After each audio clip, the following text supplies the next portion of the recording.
Assalamualaikum warahmatullahi wabarakatuh. Kami dari kelompok 23 akan mempresentasikan PPT dari kelompok kami mengenai sifat kepribadian pendidik, yaitu amanah dalam hadis riwayat Tirmizi nomor 1185. Anggota dari kelompok kami yaitu Karisma Ayu Puspita, NIM 09, Izzatun Nada, NIM 26.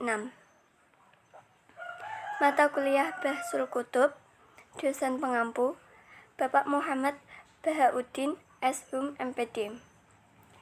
Langsung saja pada pembahasan materi.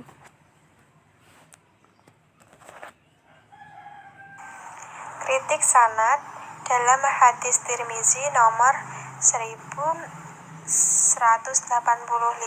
yang artinya telah menceritakan kepada kami Abu Quraib telah menceritakan kepada kami Talq bin Ghanam dari Syarik dan Qais dari Abu Hasin dari Abu Sahih dan dari Abu Hurairah. Ia berkata, Nabi Shallallahu Alaihi Wasallam bersabda, tunaikanlah amanat kepada orang-orang yang memberi kepercayaan kepadamu, dan janganlah engkau mengkhianati orang yang mengkhianatimu. Abu Isa berkata, hadis ini hasan gharib, dan sebagian ulama cenderung untuk berpedoman terhadap hadis ini. Mereka mengatakan jika seseorang memiliki sesuatu pada orang lain, lalu orang lain itu membawanya atau menggunakannya, kemudian si pemilik mendapati sesuatu yang lain di sisinya, maka ia tidak boleh menahan atau mengambil darinya sesuatu yang lain tersebut sesuai dengan kadar yang dibawa dari miliknya. Dan sebagian ulama dari kalangan tabi'in membolehkannya. Ini adalah pendapat Ats-Tsauri.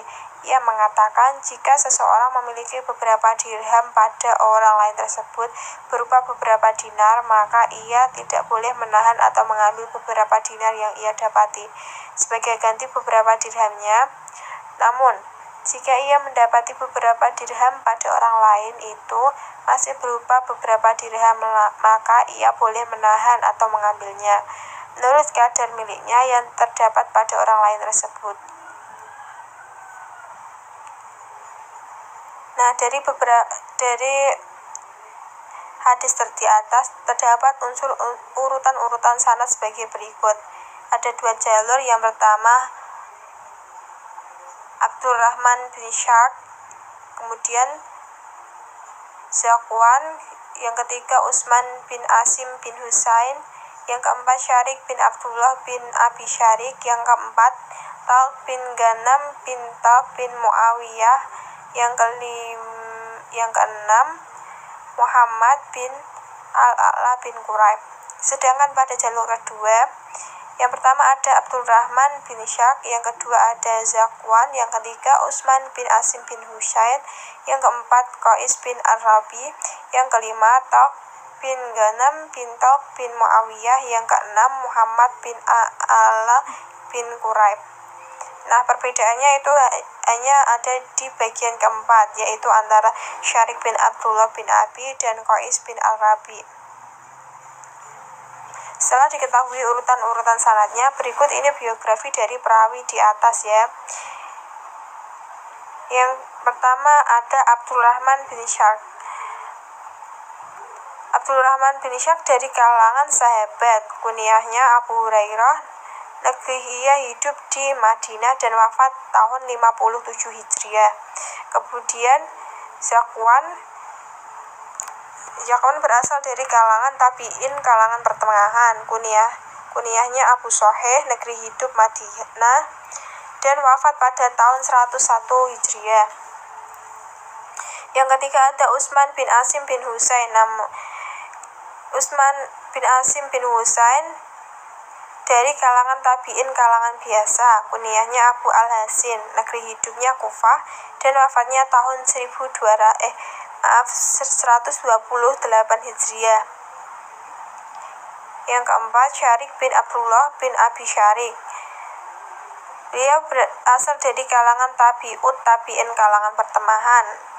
Kunyahnya Abu Abdullah, negeri hidupnya Kufah, dan wafat tahun 177 Hijriah. Selanjutnya ada Qais bin Ar-Rabi. Qais bin Ar-Rabi berasal dari kalangan tabi'ut tabi'in, kalangan tua. Kunyahnya Abu Muhammad, negeri hidupnya Kufah, dan wafat tahun 167 Hijriah. Selanjutnya ada Talq bin Ghanam bin Talq bin Muawiyah. Beliau berasal dari kalangan tabi'ul adba, kalangan tua. Kunyahnya Abu Muhammad, negeri hidupnya Kufah, dan wafat tahun 211 Hijriah. Yang terakhir ada Muhammad bin Al-A'la bin Quraib. Beliau berasal dari kalangan tabi'ul adba, kalangan tua. Kunyahnya Abu Quraib, negeri hidupnya Kufah, wafat tahun 248 Hijriah.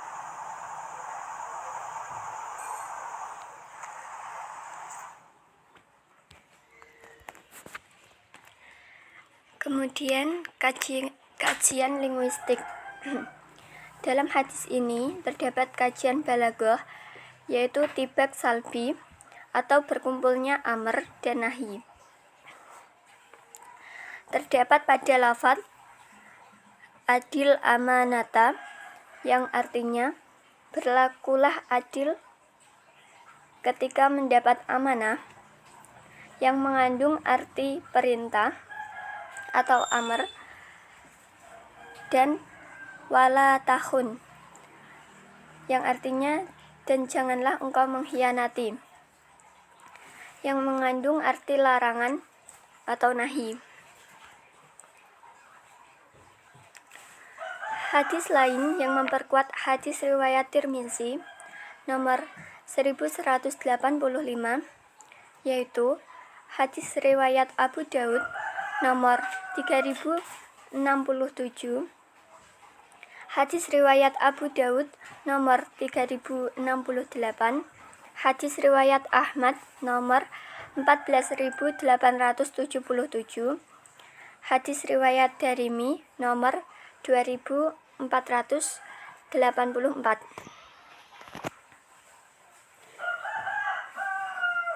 Kemudian ayat-ayat Al-Quran yang berbicara tentang amanah yang menjadi rujukan hadis riwayat Tirmizi nomor 1185, diantaranya Quran Surah Al-A'raf ayat 68, Quran Surah Al-Ahzab ayat 72, Quran Surah Al-Baqarah ayat 283, dan masih banyak lagi ayat-ayat Al-Quran yang berbicara tentang amanah. Hadis-hadis dan ayat-ayat Al-Quran yang telah dijelaskan di depan sudah terdapat dalam makalah yang kami kirimkan. Kemudian dalam hadis Tirmizi nomor 1185 mengenai pentingnya mengemban amanah yang diberikan kepada seseorang untuk dijalankan dengan sebaik-baiknya. Isi dari hadis ini yaitu tunaikanlah amanah kepada orang yang memberimu amanah, dan janganlah kamu berkhianat kepada orang yang telah mengkhianati dirimu. Maksud dari hadis ini ialah menyeru untuk menunaikan amanah kepada orang yang telah mempercayai memberikan amanah, dan sekaligus melarang mengkhianati orang yang telah berkhianat. Bahkan dalam hadis ini pula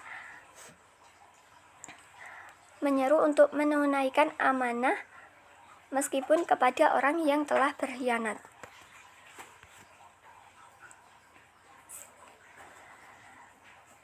Jika dihubungkan dengan profesi seorang pendidik, dalam hadis ini seorang pendidik harus memiliki sikap dan sifat sebagai berikut. Seorang pendidik harus berkemampuan, berkesanggupan, berkeahlian, dan dapat dipercaya untuk melaksanakan tugas yang diberikan. dalam diri seorang pendidik harus menjadikan amanah sebagai prinsip kepemimpinan. Bekerja dengan sepenuh hati dan penuh tanggung jawab, menjadikan amanah sebagai iktikad baik, menjaga hak siswa dan orang lain, dan mengembalikan hak kepada pemilik. Menepati janji dan menegakkan nilai-nilai moral dalam pelaksanaan amanah harus disertai sikap kehati-hatian terhadap diri sendiri dan orang lain. Kemudian dapat disimpulkan bahwa dalam hadis riwayat At-Tirmizi 1185 yaitu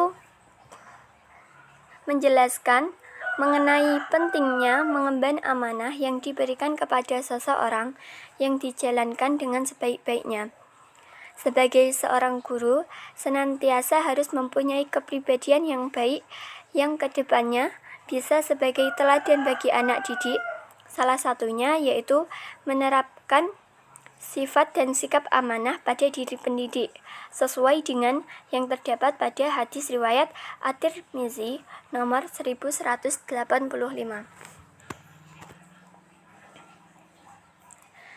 Itu tadi presentasi dari kelompok kami. Kami memohon maaf apabila ada kesalahan dan kekurangan dalam segi materi maupun penjelasan. Terima kasih. Wassalamualaikum warahmatullahi wabarakatuh.